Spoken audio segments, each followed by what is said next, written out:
Welcome to Mining Now. I'm your host, Jared Downey. We have Story Environmental on the show today. We have their president, Maria Story. Maria, welcome to the show. Good to have you on. Great. Thanks, Jared. I'm happy to be here. I do. I think I've now done, well, hundreds for sure of interviews, and it still always is this first moment where you meet someone you haven't.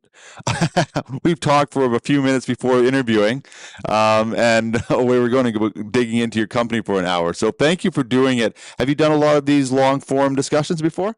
I have to be honest with you. This is the first one. Really? So be patient. Yeah. Well, I've got, See how it goes. I put 2 hours aside for these interviews, so I probably have more time than you do. Where are you based out of? The company is based out of Haileybury, Ontario, which is about 500 kilometers north of Toronto. We also have a small office in North Bay, which is about 150 kilometers south of Haileybury. Wow. So you're spoken like a true Canadian, but very casually, like it's only 500 kilometers from Toronto. Well, most people in Toronto forget that anything beyond, the Muskokas exists. So, Mm. um, What kind of environment is it? Is it like a small town? What's the landscape in that area? so Haileybury is part of an amalgamated community, which is now called Timiskaming Shores. The population of Timiskaming Shores is probably around 14,000 people. It's Oh, not okay. large. But Haileybury itself is on the headwaters of the Ottawa River on a lake called Lake Timiskaming, Mm. which has, it's geologically significant, but it also divides Ontario from Quebec. So if I kayak out into Lake Timiskaming, I can actually cross the interprovincial boundary between Ontario, Ah. which is kind of neat. It's also a really deep lake, and I look at my office, I see the lake, I live beside the lake. I can. Wow. Is it a very sort of active, lot like you're saying, like kayaking? Is it a very sort of active area? Yeah, it really is. So in the summer, I paddleboard and kayak, we swim, we have a sailboat, we have a motorboat, not because it's my favorite thing, but the kids love tubing behind it, that sort of thing. Canoeing, and in the winter, there's all sorts of snowmobiling, ice Yeah. fishing, snowshoeing. I'm an active cross-country skier in the wintertime, and yeah, so it's a lot of outdoors for Yeah. sure. That was the biggest. Oh, sorry. I was when I went out east. When I went out east, that was I was actually in Quebec, and that was the first thing that I went. Oh, this is a different type of place than out west. Is I saw people cross country skiing right through the city of Quebec. It's true. Yeah. Just and they've got a lap. They've got a lap there. Like I guess it's probably in the summer. It's for running, but people are lapping on their skis, and it's a huge thing out there, right? It really is. And it is here as well. We don't ski within Haileybury, but we have a beautiful cross-country ski Mm. club, and we have a downhill ski club. Yeah, we live in the north, so you Yeah. have to embrace, you have to Right. embrace it. Yeah. If you don't embrace it, it can be long and cold. Yeah. So Exactly. you learn to wear layers and go outside and enjoy the cool temperatures, but it's often beautiful and sunny, and Well, I think if I do episodes out there, I should do a few in the winter and not some of these spring and summer shows because it sort of doesn't capture the beauty. I love winter. I love I grew up in the mountains, so I love it. Let's talk about our Heavy Industry World Tour brought to you by Savannah Equipment, supplying mining equipment worldwide. And Corporate Traveler Canada, helping companies travel the globe simpler, faster, easier. We are heading to events across North America and Australia and filming episodes on location. Email us at info@crownsman.com to be part of Crownsman's Heavy Industry World Tour. Use drone data to map, measure, and manage your work sites with survey-grade accuracy. Propeller transforms your photogrammetry and LiDAR surveys into a realistic, interactive 3D map. That map is where collaboration happens and accuracy wins every time. It's a cloud-based workspace for project teams to measure and manage their reality in real time from any device. With survey data, designs, measurements, and media in one place, the right data is always ready to go. It's time to replace rework with great work and make great work the status quo. Visit propellerarrow.com to learn more. When did you start Story Environmental? Or sorry, it's just Story Environmental, yeah. Yeah, that's correct. I started Story Environmental in 1996. So it's a long time ago now, almost 30 years. Wow. And it was, there's a bit of story behind that. I was working in Toronto for a chemical manufacturing company called Imperial Chemical Industries. It was formerly known as Canadian Industries Limited, CIL, became ICI. And I was an environmental engineer for the company, and then I went to a groundwater course to learn about groundwater, met who I'm now married to, ultimately moved to Winnipeg and worked for a small consulting firm. And while I was there, ICI got in touch with me and said, Mary, we can't, this sounds like I'm tooting my own horn, but they said, we can't do this without you. We need your help. So I ultimately ended up leaving that small consulting firm and forming my own business. And that's how Story Environmental started long ago. Yeah, well, I'll get you to toot your horn a little bit more, because what was the skill set, or what did they need specifically, the gap that they weren't able to fill at the time? So it was really my knowledge of 3 specific sites, one in particular, but there was a site that I was working on the rehabilitation of, and it was quite complex. It involved a fairly nasty wastewater that we were treating, and the wastewater contained radioactive substances. It contained a carcinogen. It had a lot of total dissolved solids in it. It was quite nasty. And I'd been working on the project for the whole time I'd been with ICI. So I joined ICI right out of engineering.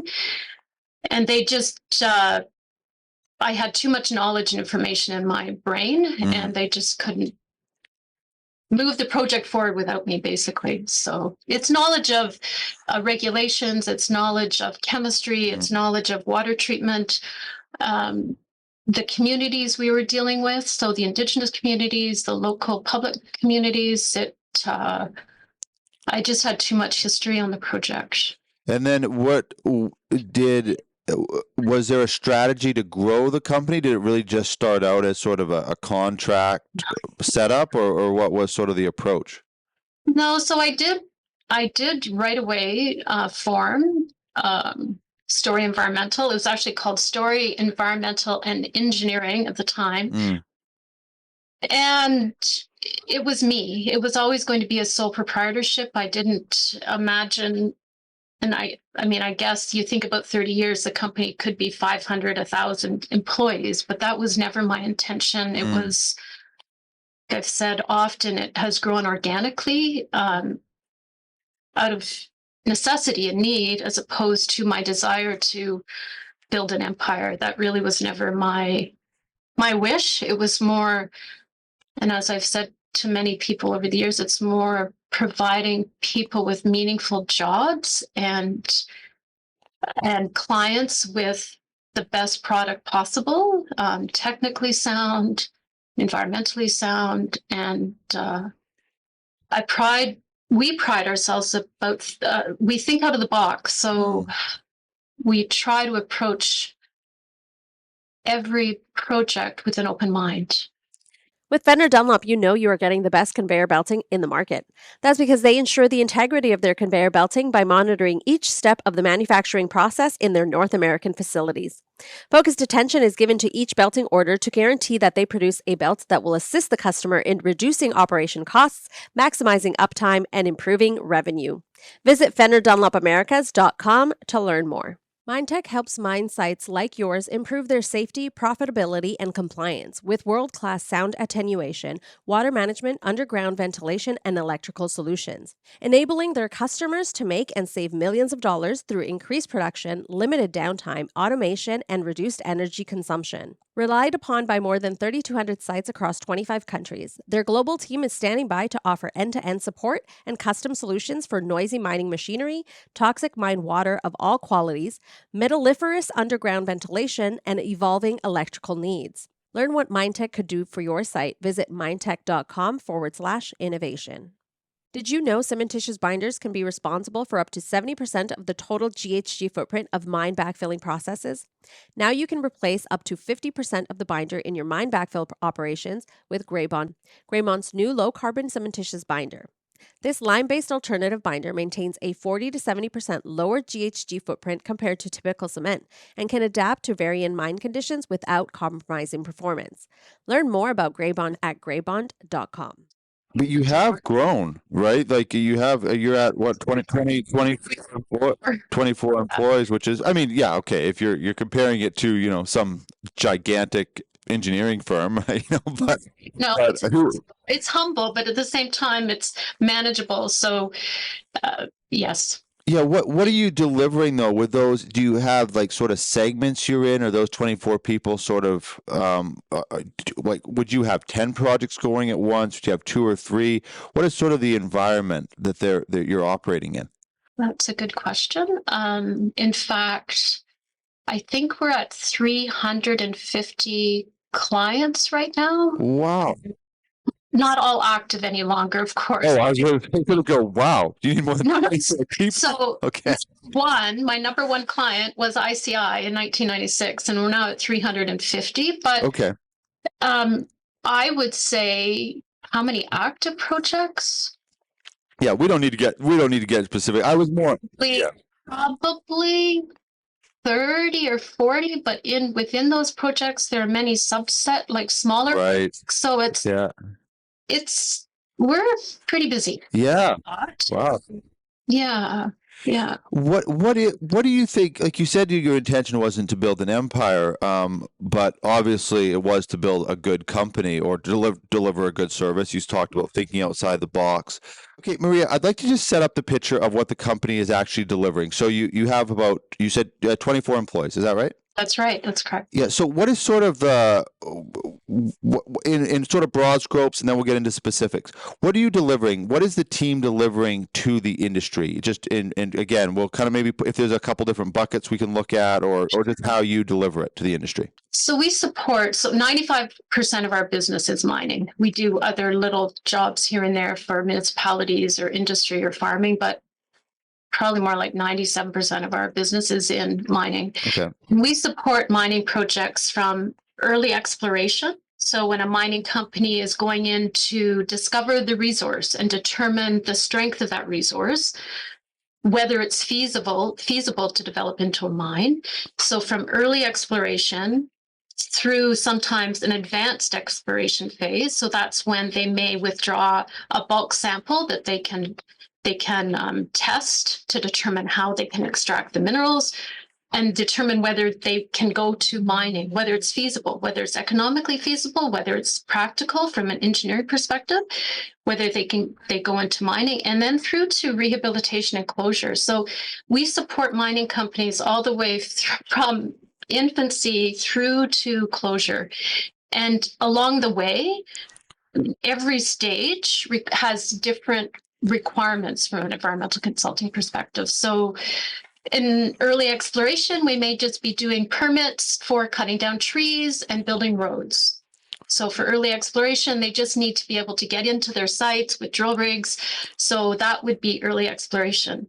But for advanced exploration, where they're wanting to potentially withdraw a bulk sample from either an open pit or from within the subsurface, you have to have permits from the Ministry of the Environment, the Ministry of Mines, the Ministry of Northern Development, and the MNRF and Forestry. And all that we work as a team to pull all the information together to support those permit applications to those regulatory bodies for the mining companies. And we do the same thing. So if they've done advanced exploration, you then can move into mining, and it's basically a repeat of everything we've done for advanced exploration, but for the mining phase. And then we get involved in the closure and rehabilitation of mine sites. So, and at those stages, advanced exploration, mining, we have to consolidate environmental data. So to support environmental permits, We have to first characterize the environment of the sites, and that requires sampling groundwater, surface water, fish, looking at the potential species at risk. There's an archaeological component, which we don't do, but has to be done. Then we interpret that data, we figure out what it's meaning, and then we do the modeling of the discharges from the mining operation to the environment. So a wastewater that might be produced has to be discharged to a receiving body of water, and we have to model the discharge of that into the receiving body of water. There could be emissions to the atmosphere. Air emissions, noise emissions are also considered in that category, so those have to be modeled. All of that information goes together into applications and goes to the ministry. Okay, so it's a lot. And then, and what about closure? Do you get into that, mine closure? Yeah, so for a mine to start, whether it's an advanced exploration mine operation or mining, you have to submit what's called a closure plan. And this is not unique to Ontario. This is across Canada. They do the same thing in the United States, a similar process in Europe. But basically, you have to prepare a closure plan. And within that closure plan, you have to tell the regulatory body, so in Ontario, it's the Ministry of Mines, you have to tell them how you will return the site as close as possible to its pre-development conditions and land uses, or some set of prescribed land uses which are appropriate for the land. So that's what so all of the environmental data that we're collecting is used to define those pre-development conditions, right? And then we use those to determine how we're going to return the site to those conditions. We put together the closure plan, which outlines all the steps that will be followed to take the mining operation from its production phases to closure. And then there's also a financial component. So as part of the closure plan, the proponent, the mining company, has to provide the financing to the Ministry of Mines to actually carry out all those prescribed steps to close the site. So before a mine can start operation it has to have submitted a closure plan. That closure plan has to have been filed, which is, they don't say accepted, but the Ministry of Mines files it. And with that, they have the financial assurance, and then the mining company is given authority to start the mining operation. I'm so curious, Maria. Like when you started this company, you said it wasn't your intention to build an empire, but that's a lot of service to deliver. So I understand how 24 people would be pretty much maxed out delivering that, even with a few projects going. How did it grow to that? What was sort of in those first, let's say, I guess first question would be, how long was it just you before you started adding in employees? I actually started the business in Winnipeg Right. because I had moved to Winnipeg. That's where my husband was working at the time, who is now my husband. Good clarification. And then we'd moved to Edmonton, and then we moved back to Ontario. And it wasn't until, so we were in Edmonton for about 2.5 years. We moved back to Ontario. So it would have been 2001. Okay. I hired my first employee. Okay, so 2001. Okay, so let's look at it from there then. So actually, no. During that time, then, were you just working for one client, or were you already starting to take on more companies? We had other clients at that time, but it wasn't as heavily mining related at that time. It was more industrial. Okay. Because ICI was my main client. Right. And then I was working to support some other consulting firms in environmental and chemical engineering aspects of their projects. I see. So then in 2001, when did you just roughly, when did the shift over to go heavily into mining happen?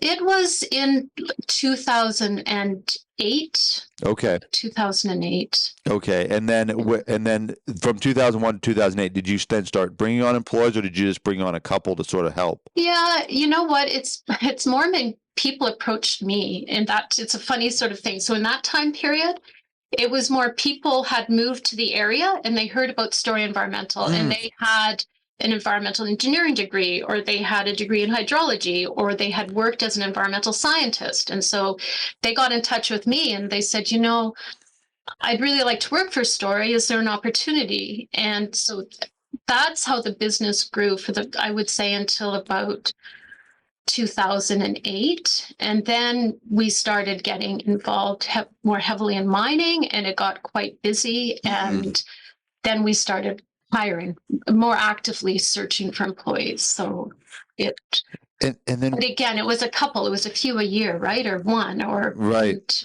And then in 2000, so then going forward, I mean, was it just from the network that you built? I mean, you built quite a solid company, in sort of a remote area. So did it just really just grow organically, just through network and people moving from one mine to the next, and then reaching out to you, say, hey, we need this sort of work, or just that? How did that sort of plethora of services come in? I mean, one thing that we haven't talked about, or I haven't mentioned, is that Haileybury is really well positioned to support mining in Northern Ontario.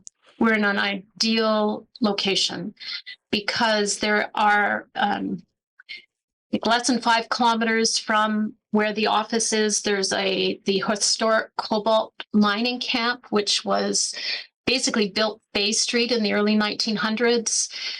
There were over 100 silver mines in the area at that time, and 100. Over 100. Wow. So, which is a little wee tiny town. I think the population is 1,100 people now. They used to have an NHL hockey team. Wow. So it was a going concern. It was in the early 1900s. And so there's, as you can imagine, in the early 1900s, there weren't the environmental controls in place that we have today. So there are some legacies, some environmental legacy associated with that area that we're actively involved in. Then north of us, just a little bit, about an hour, we have Kirkland Lake, which Macassa mine, it's now an ecological mine. It has been in operation, I'm not going to quote, for decades. And that whole area in Kirkland Lake is being developed for gold mines. There's a lot of activity. There's also cobalt and nickel exploration happening in the Goganda area, which is about an hour and 45 minutes west of us. And there is another gold mine in Matachewan, which is about an hour and 15 minutes. So, and then Timmins is another whole center of significant mining, and that's about 2 hours north of us. So we're also supporting nickel projects in the Timmins area, a few of them. And Sudbury is about 2 hours southwest of us. So we're really well positioned to support the mining industry, and we deliver a solid product.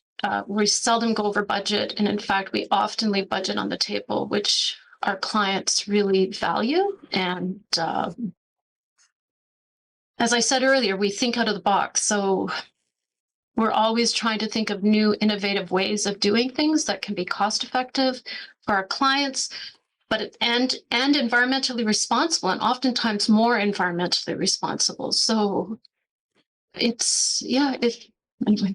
Well, it sort of leads me to the next point is, I mean, you're working within an industry that is growing in demand in a way I don't think globally we've ever seen mining have a higher demand. But yet it also has, like never before, like you mentioned, the old, 100 silver mines with very different regulations in the early 1900s. That's right. Now it's also an industry that's probably never had the amount of pressure on it for proper regulations and proper delivery from the environmental side and the social side. And there's so many factors. So where do you and you're right, like you're saying, you're right in that hub there. So you'd have a very good ear to the ground. What is the environment like in mining now? how challenging, like you're helping them actually put together these plans and get the permitting. How challenging is it now, even from, let's say, 20, 25 years ago to what they're dealing with now? Just from getting things actually the green light, but also being able to carry it out. That's a question that's very close to my heart because I've seen the whole spectrum, right? So when I started my career in the 1990s, I have to be careful, I guess, but in that it was easier. There were less obstacles, and I found that the ministry was more realistic. They more pragmatic potentially than they are now. So now they're not looking at the whole picture from an environmental perspective in particular. So an example I could give you is water treatment. When we have to treat water from a mining operation, we have to, as environmental engineers, I have to determine what concentrations can be discharged from the mine, which are protective to the environment, to the water, to the benthic invertebrates that live in the sludges and the sediments, to the fish, to all the aquatic life. In an ideal world, we wouldn't have to discharge anything, or we discharge pure water, right? And it wouldn't have an impact. But we all know that you can't have development without impact, right? We can't do anything in this world without impact. I mean, you can't even blow your nose. You're using a tissue. Yeah. You could use a napkin or a handkerchief, but it has to be washed. Everything has an impact. It doesn't matter what you're doing. So, I mean, I guess I can walk home from work. That probably doesn't have an impact, but development wise, if I'm building a mine, if I'm building put on your shoes and so yeah, it just keeps going. Yeah. Right. So one of the things that's so important to me is I'm really trying to get the regulators to look at the environment from a more holistic perspective, because as an engineer, I can make water pure. I know how to do that. But the environmental footprint of doing that is huge. Right. Oftentimes, that environmental footprint is so much larger than what the impact would be to discharge water at slightly higher concentrations. Now, I'm not talking about blatantly polluting. I don't believe in that. That's not sustainable. But there are times when, I mean, we all know that what we're most concerned about now, from an environmental perspective, is global warming. And to reduce global warming, or just try to slow it a little bit, what we need to be doing is reducing the amount that gets manufactured, reducing transportation, right, yeah, electricity, reducing the use of fossil fuels. And so it's a small part of it, but if we don't add all of those extra treatment steps. So right now, I was in a call with a senior technical advisor with the Ministry of the Environment a couple of months ago, and I was trying to explain to him that for this particular client, I didn't want to add an extra treatment step because the environmental footprint of that is so much larger than discharging the water without that additional treatment step. Yeah. So at the end of this long conversation, I was explaining this all to him, and I'm passionate about this. I believe in it. And he said to me, "Oh, Maria, come on. I'm just a water guy." So this is our Ministry of the Environment. So to me, if the Ministry of the Environment can't even, it was like he didn't even want to hear me. Yeah. And it's so important. Every single step has to be looked at. And sometimes it's just intuitive. It doesn't have to be, we don't have to get out our calculators and our pens and say, okay, well, this treatment step is emitting so many tons of CO2, and this is so many tons of, it's just, we know that the discharge at concentration X only has this little bit of impact. So reducing it to concentration Y, which is a little bit lower, Has more impact. This is huge impact. Yeah. It doesn't make sense, right? It's hard. I don't know where we've gotten. I don't know if people were like this before. I actually, it kind of annoys me when people say back in the good old days, because it's usually kind of a warped. Our memories are not very good from 10 minutes ago, let alone from 30 years ago. So, but it's like even in BC, my business partner and I, we did a rough calculation for electric cars. Now, I'll clarify. I've had an electric car before, so I like them depending on the application. But we were just curious, so we ran some numbers. I think right now, I don't know the exact numbers, but let's say BC has about 5% electric vehicles. I don't think that's counting like, semi trucks and that sort of thing. And we have a fair amount of hydropower out here.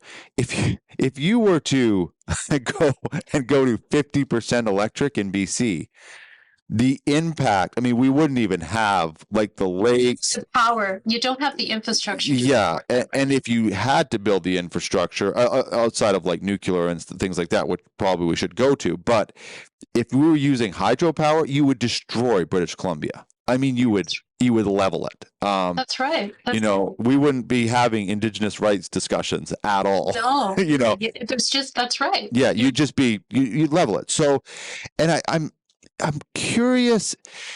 Well, you've been in the industry a while now.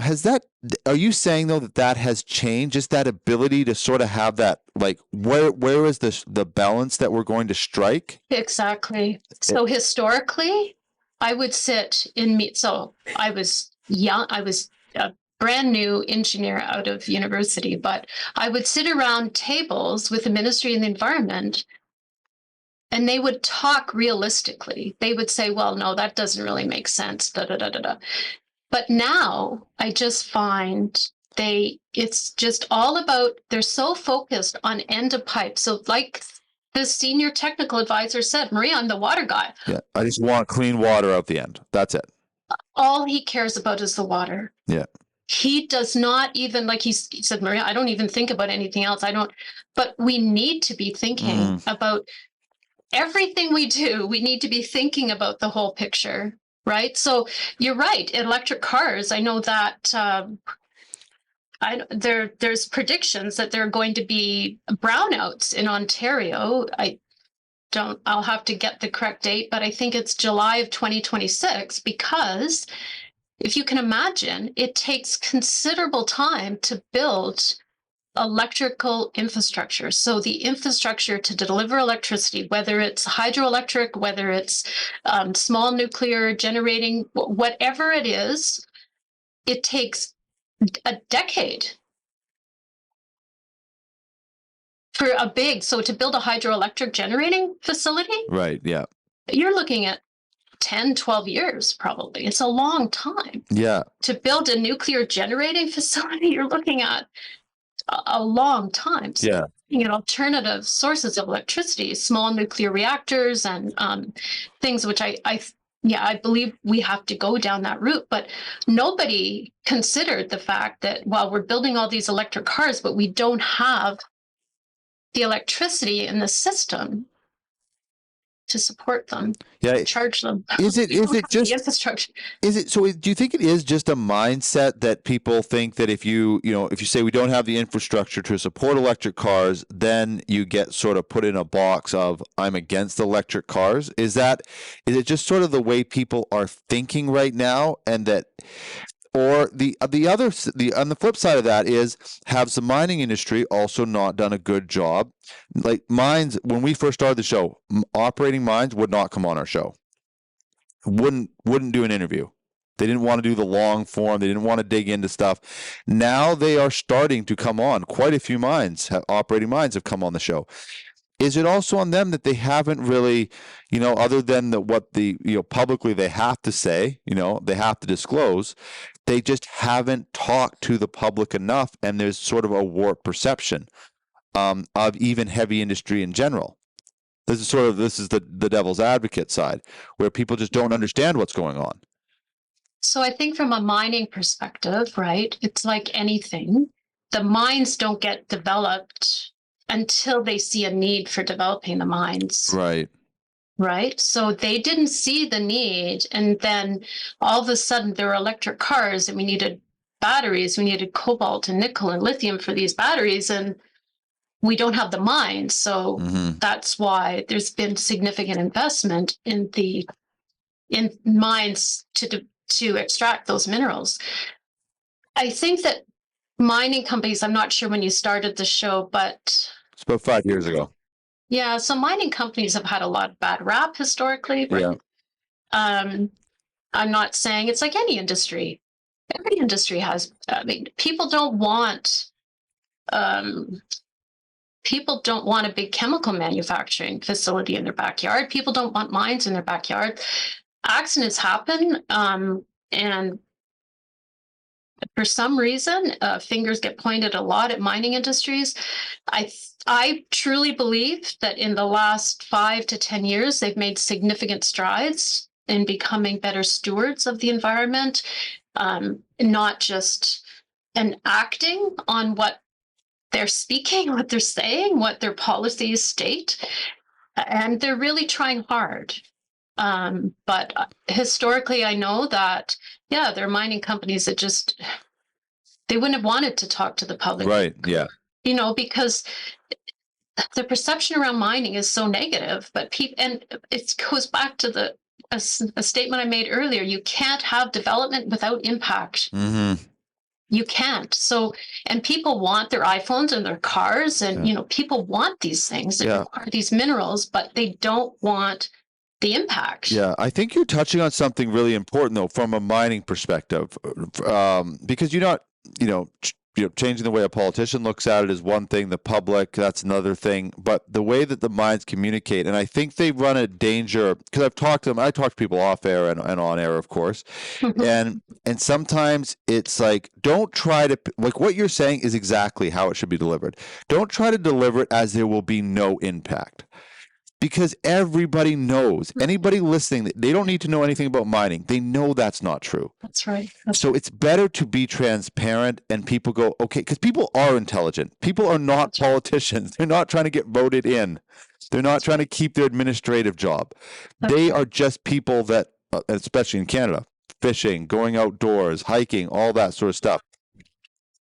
If there is something is explained to them, a shocking amount of people can absorb the information and go, okay, there is some balance. All this craziness you see like online and stuff, I talked to hundreds of people, and I've maybe met like 2 crazy people.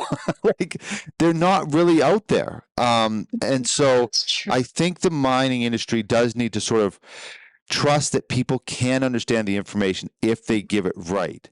So how do you sort of view it all? What do you look at, or what do you think mines should look at when trying to sort of sift through this maze that we're in currently? Yeah. So one of my biggest challenges is always to find a balance, and it's a balance between what's required by the regulations. What is environmentally sustainable, and minimizing the impact. I mean, we all know will be impact, but how do we minimize that impact? What are the client's needs? So, and then finally, how do we work with the Indigenous communities, with the local communities, to support them through this process, through the development of a new mining operation? It's about transparency, really, in the end. It's about education. It's about communication, clear and concise communications that everyone can understand. And I often explain to my clients, especially from the public and Indigenous community perspective, it's really important to bring the communities along with you as you're developing the project, and talk to them about the problems you're encountering, what your potential solutions are, so they understand the complexity. It's building a mine is a huge undertaking, and yeah, there will be impact. But my job as an environmental engineer is how do we balance that impact? How do we reduce it to the extent possible, not fully, but while still protecting the environment and meeting the needs of the proponent, the client, Yeah. and the regulators. And Maria, you'd be the right person to ask this. And I've asked different versions of this question on the show. Is if mining had, let's say in a world where it had all the support of indigenous communities, local communities, the government, everything was in place. It was a perfect environment. Demand, everything was there.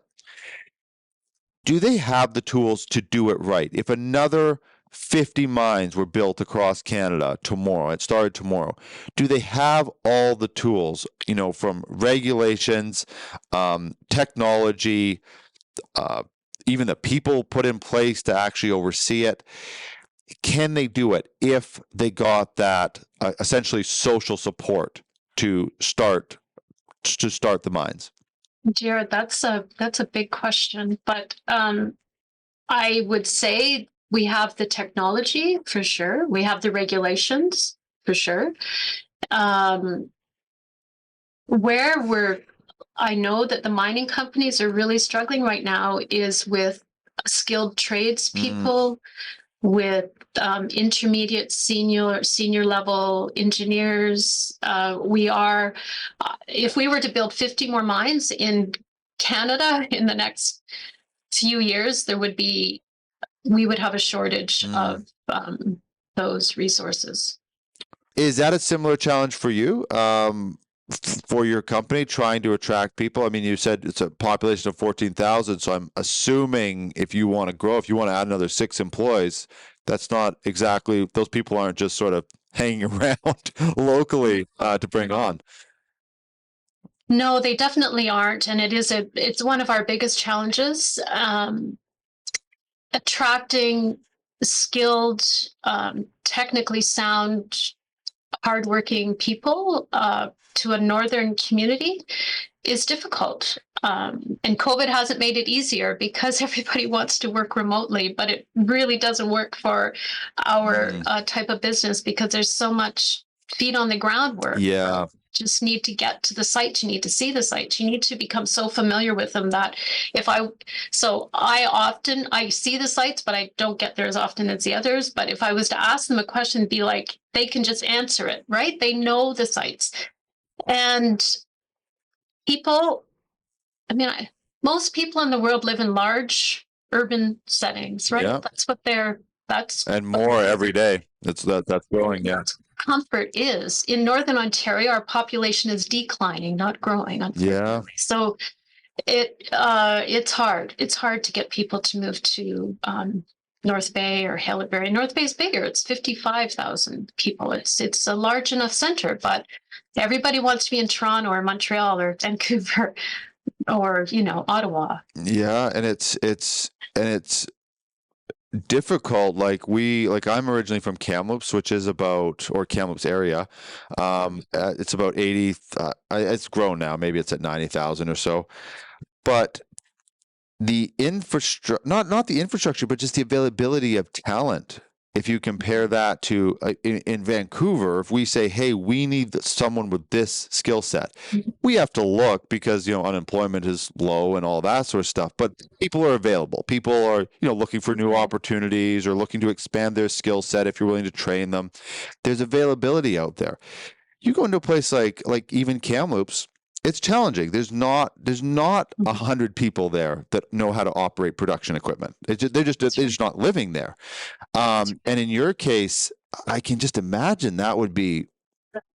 You kind of got to find the person who's done with the city, but that's not all the skill set.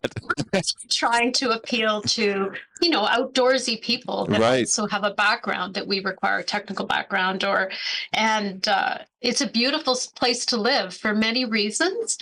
But, if you want that fancy pair of dress shoes to wear out on a Saturday night, you can't get them here. Right. If you want to go to a 5-star restaurant, you can't do that here. You have to make a point of traveling to the city to do those. Right. Yeah.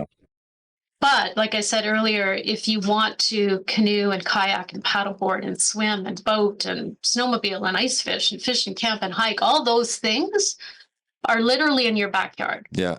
So I can have people over for dinner on a Saturday night, and then we can go down to the lake and go kayaking. Amazing. Yeah.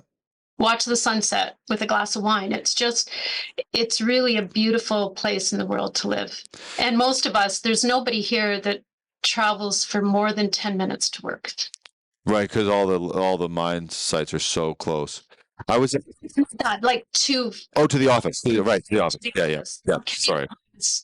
The maximum is 10 minutes. So I mean, it's the mine sites are farther. There's the mine sites that we generally support are anywhere from like a 5-minute drive to a 2-hour drive on. Yeah. So Right. but still we're well positioned. It's it's such an interesting challenge. And when I hear you talk about it, it's like it doesn't seem like it's going to get easier. Although after COVID though, and I'm curious. So after COVID though,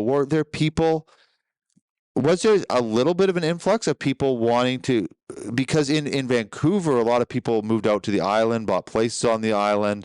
Now, I mean, these are people that a lot of these were wealthy people that did that, but there was also people that were, I knew people that were, they were just sort of regular working people, and they could work remotely in those case, and they moved out to small little areas.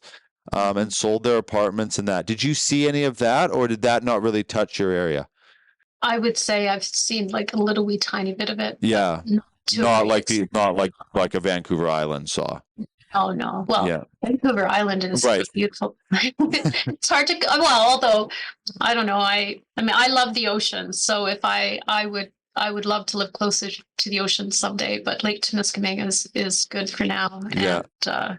And some people like winter. But you got to find those people that are into it. You have to be actually into winter. You have to like seasons. So we have 4 seasons here. Right. We have a fall, a winter, a spring, and a summer, and you have to like everyone. And I love that. Yeah. Just it's just a nice transition between each one. It feels What was it? Different. Just before I let you go, Maria, I just was curious. How did you get into the like what's sort of your story of even what you chose to go to school through? Like, was family in heavy industry? Just sort of how did you sort of get to where you're going, from let's say high school? I am going to tell you a little bit about how I grew up, because I think it's fundamental in terms of where I've ended up. So I was born in Toronto. My parents grew up in this area where I'm now located, and they moved back to this area when I was in primary school. And my dad is a mechanical engineer, but he decided he wanted to build log homes. I think it was the hippie thing to do at the time, in the early 1970s. So he built us this beautiful log home in the forest by waterfalls, and we lived off the grid. Ultimately, I helped my father build a hydroelectric generating station on the waterfalls, and I spent a ton of time outdoors. So I was picking berries and gardening and helping with our goats. I was just piling wood, stacking wood. I was outside all the time. And I really think that it was fundamental in terms of what I believe in now, and that I want to protect the environment, and why I'm so passionate about looking at problems more environmentally holistically and not just end a pipe, or it really needs to be addressed from an overall perspective. And I mean, that sounds quite idyllic, which it was, but there was a lot of hard work associated with that. And I think it has made me a hard worker today. But when I was in high school, my chemistry teacher, so I have a strong aptitude for math and science, and my high school chemistry teacher recognized that, and he said to me, Marie, you should become a chemical engineer. Didn't really know what it was, but I did some research, and I thought, that might be okay, but I think I'd really like to be an environmental engineer. In the early early 1980s, late 1980s. It was environmental engineering was really in its infancy. Mm. So I decided to go to University of Toronto and take chemical engineering. They have a really great chemical engineering program at University of Toronto, and they still do, but that's where I ended up. And yeah, from there, I was hired by ICI. So, Wow. Is it when you're in a, you kind of look back on it, well, you already said you never planned on starting sort of building an empire or anything, but when you look back on the years of building Story Environmental, is it, what's it been like? You look back and go, I'm glad I did it. Do you look back and go, wow, that was more work than I thought, or maybe that's easier than I thought, or how do we get here? What are sort of some of the thoughts? Once you get into, sort of 30 years, you start to look back on yeah. how a company's developed. What do you sort of, when you're reflecting on that, what do you think about? That you might make me cry, but anyways, no, I'm not going to cry. It's a difficult question to answer because I have very mixed feelings. It's been hard work. I'm not going to say it hasn't been hard work. Yeah.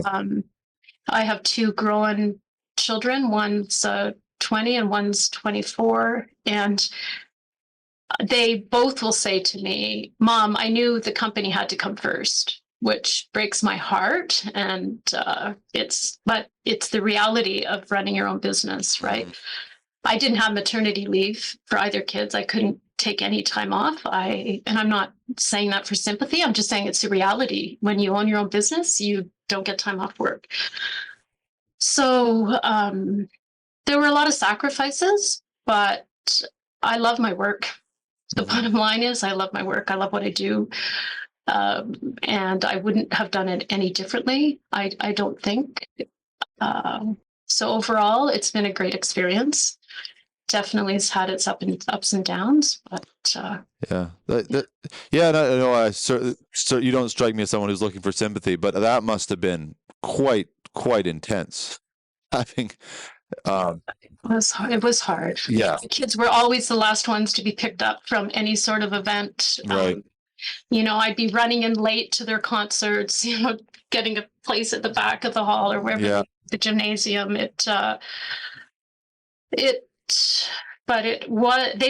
They don't resent me at all for it. In fact, they're both tell me over and over again how proud they are of me and what I've done. And but they've also told me in the same breath, because obviously it would have been nice if one of them would have taken over the business or came into the business, and they're like, "Mom, there's no way.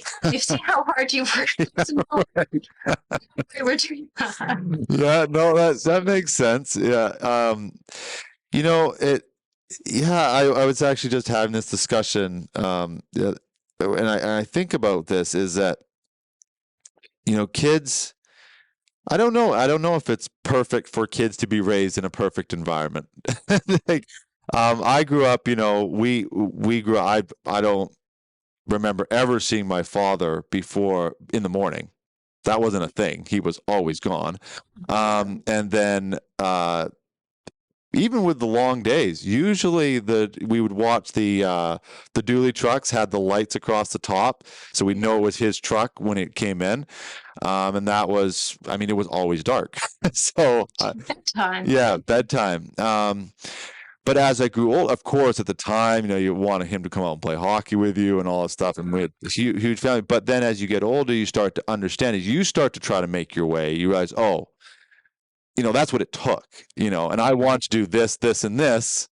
And if he had said, well, sure, I'll stay home for 2 hours, but you don't get to play hockey, I'd be like, yeah, you should go to work.